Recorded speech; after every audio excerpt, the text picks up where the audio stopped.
नमस्कार, आप सभी का स्वागत करती हूं। आप देख रहे हैं भारत 24। मैं हूं आपके साथ पूर्णिमा मिश्रा और वक्त है दहाड़ का।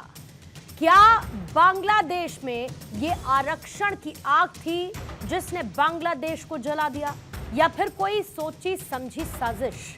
आखिर भारत और बांग्लादेश की दोस्ती किसे खटक रही थी?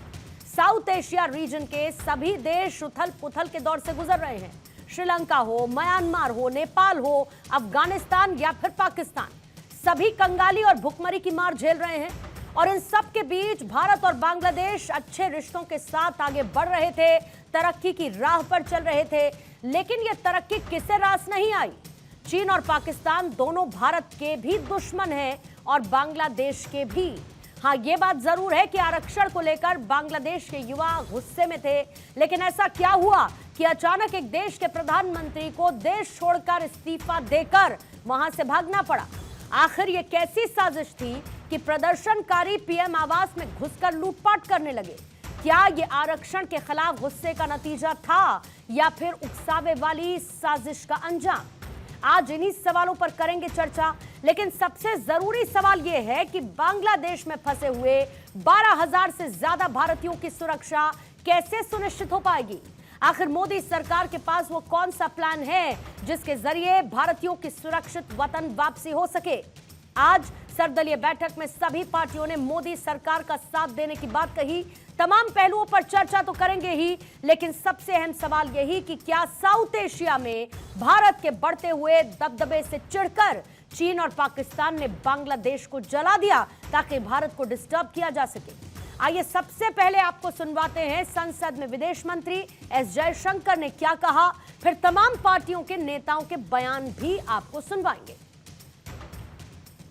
We are in close and continuous touch with the Indian community in Bangladesh through our diplomatic missions. There are an estimated 19,000 Indian nationals there, of which about 9,000 are students. The bulk of the students, however, have already returned to India in the month of July. There are reports of initiatives by various groups and organizations to ensure their protection and well-being. We welcome that, but will naturally remain deeply concerned till law and order is visibly restored. Our border guarding forces have also been instructed to be exceptionally alert in view of this complex situation. Bangladesh के बदलाव भारत को चिंतित करने वाले हैं। यद्यपि भारत की लोकतांत्रिक व्यवस्था काफी समृद्ध है, लेकिन उनके विरुद्ध जिस तरह से विद्रोह हुआ है और जिन ताकतों के हाथ में सत्ता आई है, वो खतरनाक लोग। बच्चों के साथ नाइंसाफी हो रही थी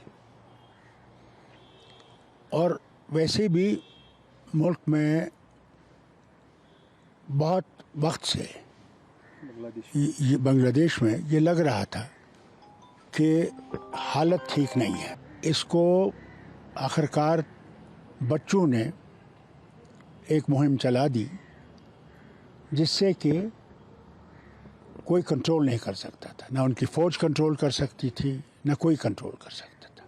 और उसमें भी बोला है कि वहाँ पे जो अल्पसंख्यक हैं उनकी सुरक्षा के लिए सरकार बात कर रही। मुझे लगता है उस पर तुरंत कार्रवाई की जरूरत है, क्योंकि अभी इस्कॉन मंदिर पे भी हमला हुआ है, तो वो एक गंभीर बात है। तो वहाँ जो माइनॉरिटीज हैं, वो हिंदू, क्रिश्चियन, सिख जो भी हैं, और 18,000 जो भारतीय हैं, उनकी सुरक्षा हमारे लिए सबसे बड़ी जिम्मेदारी है।